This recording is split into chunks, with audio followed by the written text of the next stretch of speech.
저는 드론을 이걸 보면서 굉장히 놀랬던 게 우리가 앞에 그 701 특공연대 저격수 편을 방송을 하면서 리뷰를 했었는데 저격수 한 명이 적에게 굉장한 공포를 줄 수 있잖아요. 맞습니다. 그런데 이 드론도 러시아 우크라이나 사태처럼 엄청난 적의 공포를 줄 수 있고 아군에게는 굉장히 효과적인 영향을 발휘할 수 있다라고 생각이 드는데요.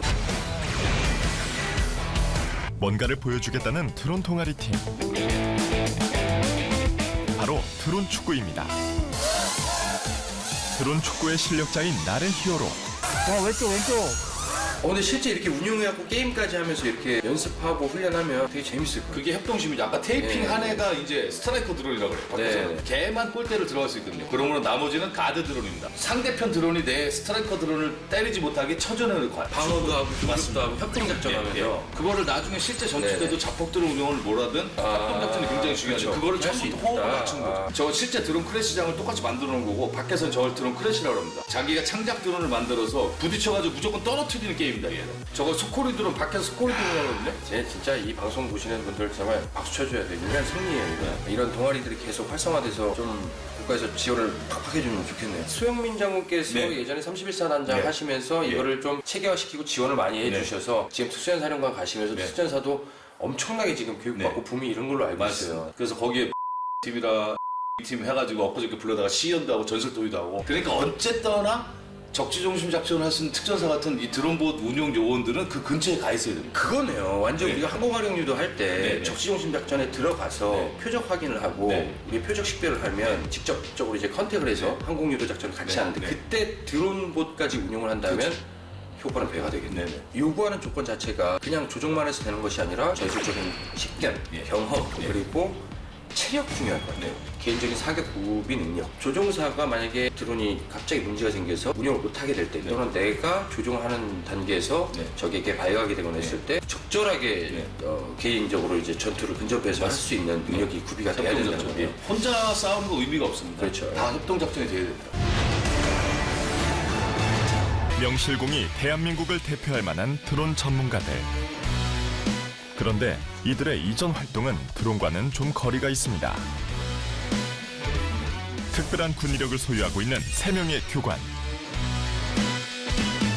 원래 특전사에서 이제 작전팀의 팀 사령관 참모 담당한 업무를 수행했습니다. 93년도에 입대를 해가지고 실야전에 건축 경험을 바탕으로 우리 교관님들이 보니까 특전사 작전팀에 있었던 이 모습 분들이네요. 생각나는데요. 예. 31사단의 드론 기술을 리드하고 있는 센터 교관들과 나래 히어로 팀.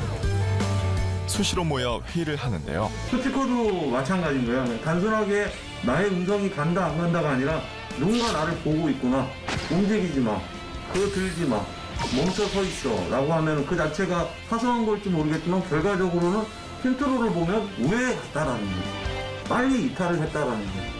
그런 의미에서 심리전은 매우 중요하다고 생각해. 타격 작전을 할 때 네. 적진에 들어가서 침투를 해야 되는데 예비군들만 있어도 정말 그 1m 1m 침투하기 굉장히 힘들거든요. 근데 만약에 이런 드론이 만약에 상공에 떠 있다 그러면 굉장히 공포스러울 것 같고 그 TOTC가 못 맞출 것 같아요. 맞습니다. 만약 그거 맞추려고 조금 더 적극적으로 침투를 하다가 적에게 발각될 위험도 커질 거고 네. 약간 그 전술적인 개념까지 도입을 해서 이렇게 회의를 하네요. 본인이 경험했던 걸 가지고 노하우를 가지고 이제 후배 부사관들하고 이 브레인스토밍이 중요한 거죠.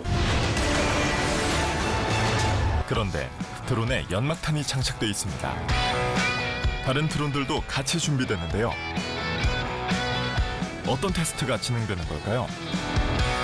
저쪽에 보면 이제 무인 차량이 있는데 오늘은 저 친구가 이제 대항군 되겠습니다.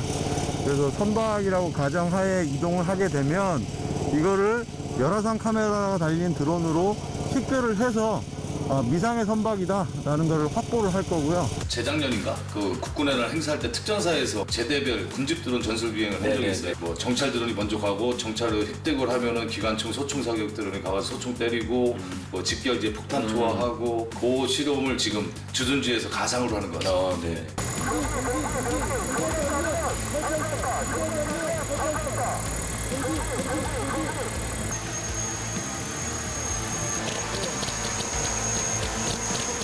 그러면 지금 우리가 기존의 투작전이라든가 네. 뭐 상륙작전이라든가 아니면 침투작전 네. 역으로 할 네. 때는 인력이 투입돼서 네. 조명탄을 쏘거나 네. 감시를 하거나 네. 아니면 침투를 하거나 네. 뭐 이런 식의 작전 네. 운용 계획을 했었는데 드론 하나 때문에 그런 인력적인 소모가 많이 필요 없어진 거네요. 1개 대대 550명이 작전을 할 거를 대대 카버리지를 전체를 드러놨을 때 50여 명의 드론 전사만 있으면 대대 지역이 커버가 가능하다. 몇 명이라고? 50명. 50명 1로 줄일 수가 있습니다. 근데 드론 같은 경우는 총알 한 발 맞으면 바로 임무생이 불가하지 않나. 그렇죠. 근데 하지만 이게 저가형 드론을 수십 대를 띄면은 어차피 한 대가 떨어져도 또 다른 게 임무 수행을 할 수 있다는 거죠. 그리고 사실 날라오는 드론을 총으로 받친다는 거는 어불성설이고 지금 엄청나게 빠른 속도로 그렇죠. 이동하니까. 예. 그리고 지금은 이제 각계 전술로 들어가가지고 개인이 조종하는 거를 지금 모티브를 삼았잖아요. 향후에 이제 강군 리뷰가 좀 더 이제 드론 대책의 후속탄을 할 때쯤 되면 이제 군집 드론 개념이 들어올 겁니다.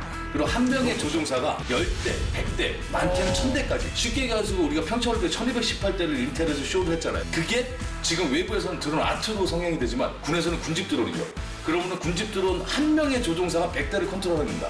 지금 정보학교에도 그 조종팀이 있고 저희는 제대별로 100대를 2제대로 나눠서 50대 50대는 전후방으로 보내고 그 안에서 또 25대 25대를 좌우측으로 보내고 그렇게 해서 직결지를 4군데를 카바를 치는 거죠. 25대씩. 그러면 한 명이 네. 사람 한 명이 네. 한 대의 드론 장비를 가지고 운용을 하다가 수십 대의 드론 장비를 네. 운용할 수 있는 군집 드론이 현실화가 된다면 네. 전투 효과가 몇십 배로 올라가는 그렇죠. 걸 여러분들의 하나하나의 응원에 힘이 있다 보면은 할 수 있는. 분명히 제가 봤을 때 방송 보시고 조금 더 변화가 있지 않을까.